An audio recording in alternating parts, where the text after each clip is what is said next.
દેશની આઝાદીની ચળવળ અને અમદાવાદ ખૂબ જૂનો નાતો. બીજા શબ્દોમાં કહીએ તો અમદાવાદ દેશની આઝાદી માટેનું એપિસેન્ટર રહ્યું છે. કારણ આપણને ખબર છે, પણ 100 વર્ષ પહેલા અમદાવાદની અંદર આઝાદીની લડાઈ દરમિયાન, આઝાદીની ચળવળ દરમિયાન એક એવી ઘટના બની જેણે આખા દેશનું ધ્યાન કેન્દ્રિત કર્યું અને દેશવાસીઓમાં આ ઘટના બાદ આઝાદીની લડાઈ માટે નવો પ્રાણ, નવો જુસ્સો ફૂંકાયો. વર્ષ હતું 1921નું. તારીખ હતી 26 ડિસેમ્બર. એટલે કે આજથી લગભગ 100 વર્ષ અગાઉનો આ દિવસ ભારતના સ્વાતંત્ર્ય સંગ્રામની તવારીખમાં અત્યંત મહત્વનું સ્થાન ધરાવે છે. આ એ જ ઐતિહાસિક દિવસ છે જ્યારે ભારતનો સૌપ્રથમ ચરખાવાળો તિરંગો ફરકાવવામાં આવ્યો હતો. ભારતના આ સૌપ્રથમ ચરખાવાળા તિરંગાને મહાત્મા ગાંધીએ લહેરાવ્યો હતો અને અમદાવાદ આ ઐતિહાસિક ઘટનાનું સાક્ષી બન્યું હતું.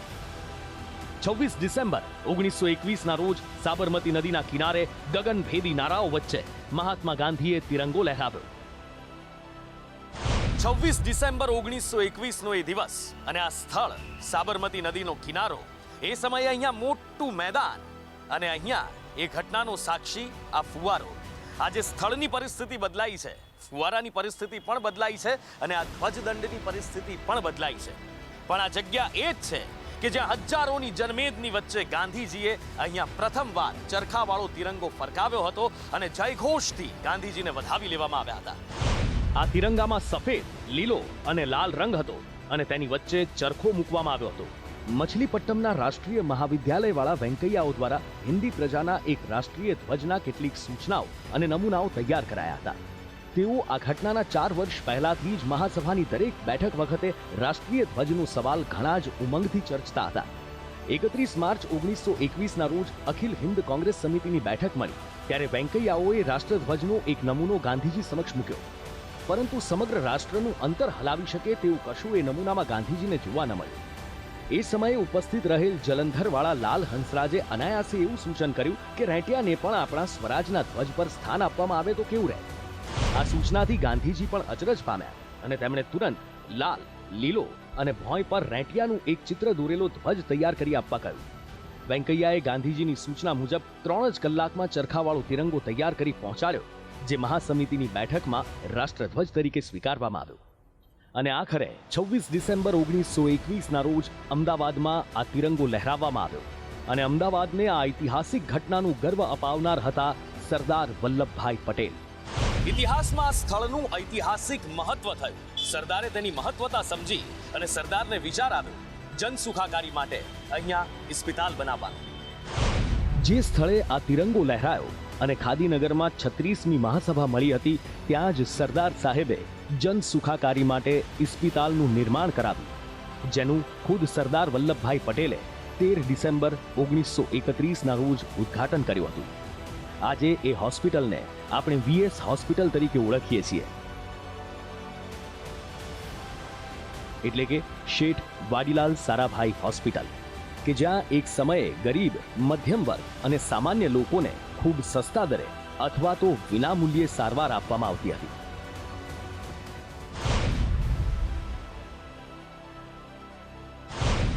આટલી અદ્ભુત ઘટના, આટલી અવિસ્મરણીય યાદો અને એની સાથે જન સુખાકારીની એક જબરજસ્ત આલેખ, પણ તેમ છતાં સમય બદલાયો, 100 વર્ષના વાણા વાઈ ગયા છે. આ વાત, આ ઐતિહાસિક ઘટના પણ ભૂલાઈ રહી છે અને જન સુખાકારીના મૂલ્યો પણ બદલાઈ રહ્યા છે. કેવી રીતે આપણે જાણીએ છીએ, પણ ખેર, આ ઇતિહાસની વાત ક્યાંક ભૂલાઈ ન જાય, ઇતિહાસના પાનાઓમાં ખોવાઈને ન રહી જાય, એ જ પ્રયાસ છે સંદેશના માધ્યમથી.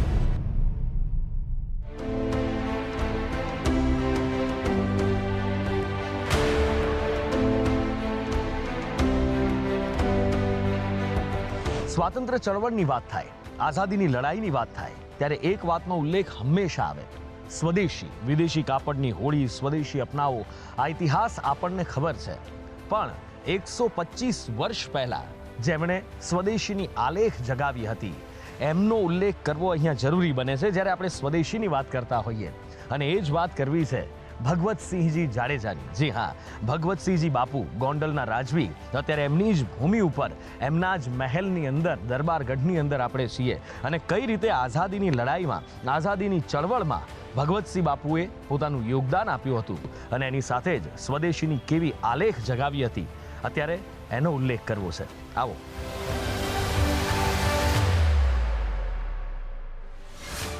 25 ઓગસ્ટ 1984ના રોજ યુવાવસ્થામાં ગોંડલની રાજગાદી મહારાજા ભગવતસિંહજીએ સંભાળી ત્યારે સૌથી પહેલો સંદેશો પ્રજાજનોને આત્મનિર્ભર, સ્વાવલંબી અને સ્વદેશીનો આપ્યો હતો.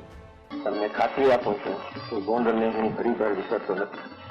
મારો સર્વસ્વ ગોંડલ એટલે મારી વાલી પ્રજા કે જેનું રૂપ અને મારા પ્રાણ કરતા એ વધારે છે તેને માટે અને મારી નિરંતર પ્રાર્થના છે કે પ્રભુ ગોંડલનું કલ્યાણ કરે.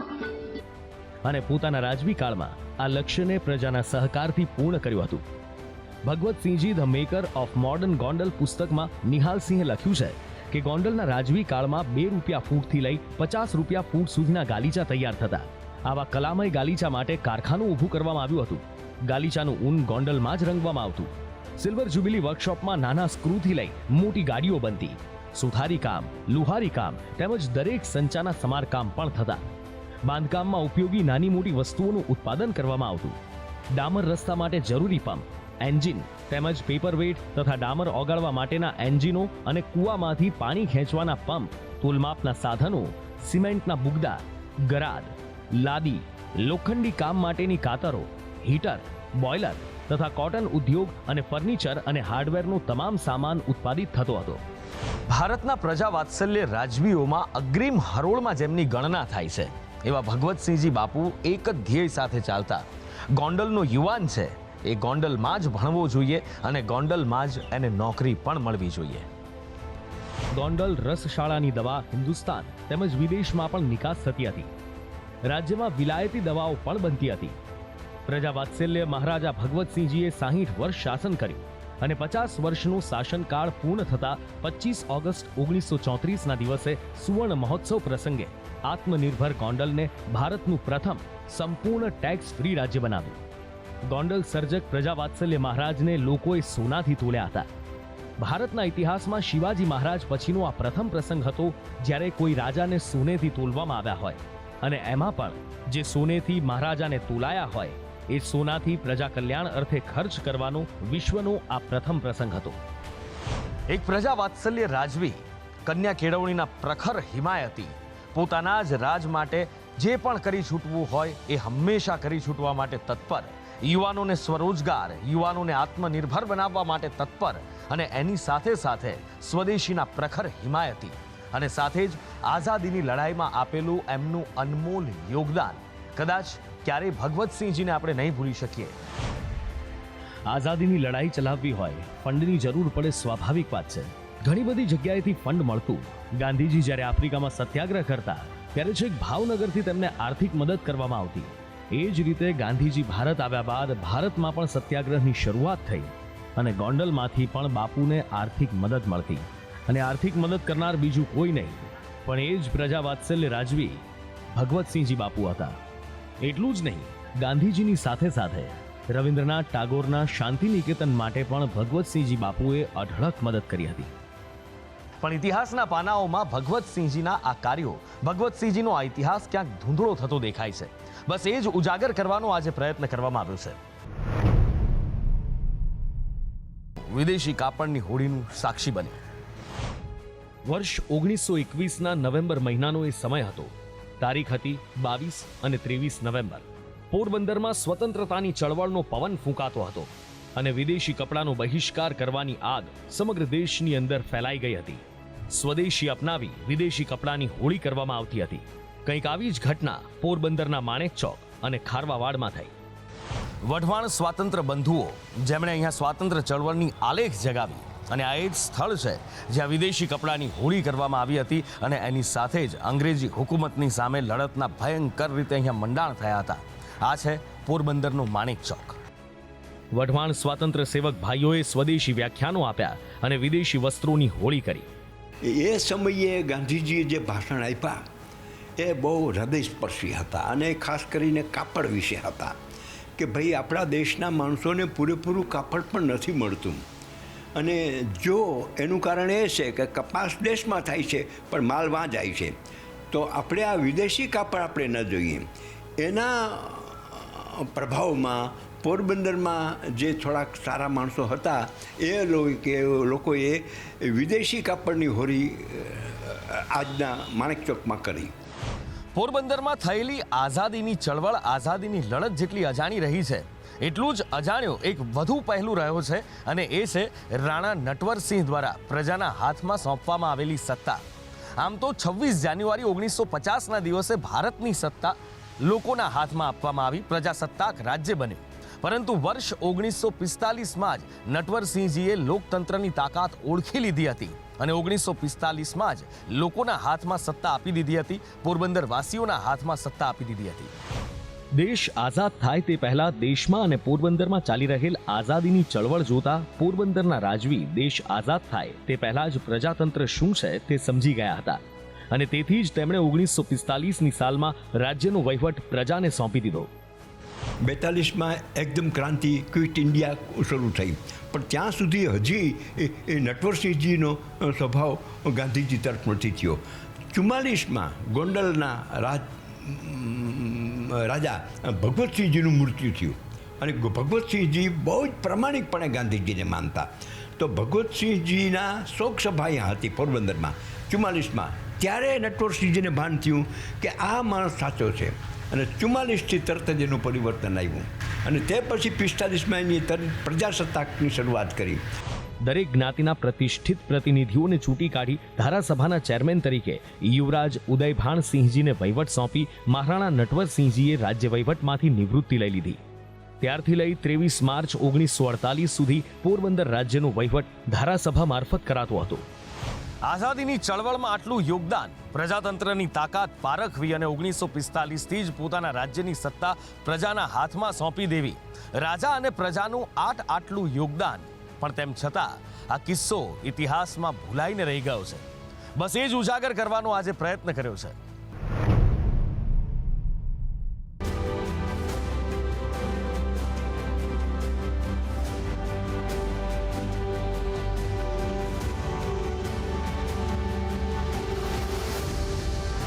આઝાદીની લડાઈ, આઝાદીની ચળવળ આખા દેશની અંદર ચાલી. વિવિધ રીતે બહિષ્કાર કરવામાં આવ્યો અંગ્રેજી વસ્તુઓનો અને તેમાંથી જ એક વસ્તુ હતી અંગ્રેજી શિક્ષણ, જેનો પણ બહિષ્કાર કરવાની હાકલ ગાંધીજીએ કરી અને એના જ ભાગરૂપે રાષ્ટ્રીયકૃત શાળાઓની સ્થાપના કરવામાં આવી. પણ સૌથી પહેલી રાષ્ટ્રીયકૃત શાળા જો ક્યાંય પણ ભારતમાં સ્થપાઈ હોય તો એ ગાંધીજીની પ્રેરણાથી અમરેલીમાં સ્થપાઈ હતી. અને મારી પાછળ જે આપ જોઈ રહ્યા છો, કદાચ એનું સ્વરૂપ અત્યારે બદલાઈ ગયું છે, પણ શાળા એ જ છે જે ગાંધીજીની પ્રેરણાથી 1931ની અંદર સ્થાપવામાં આવેલી ભારતની પહેલી રાષ્ટ્રીયકૃત શાળા.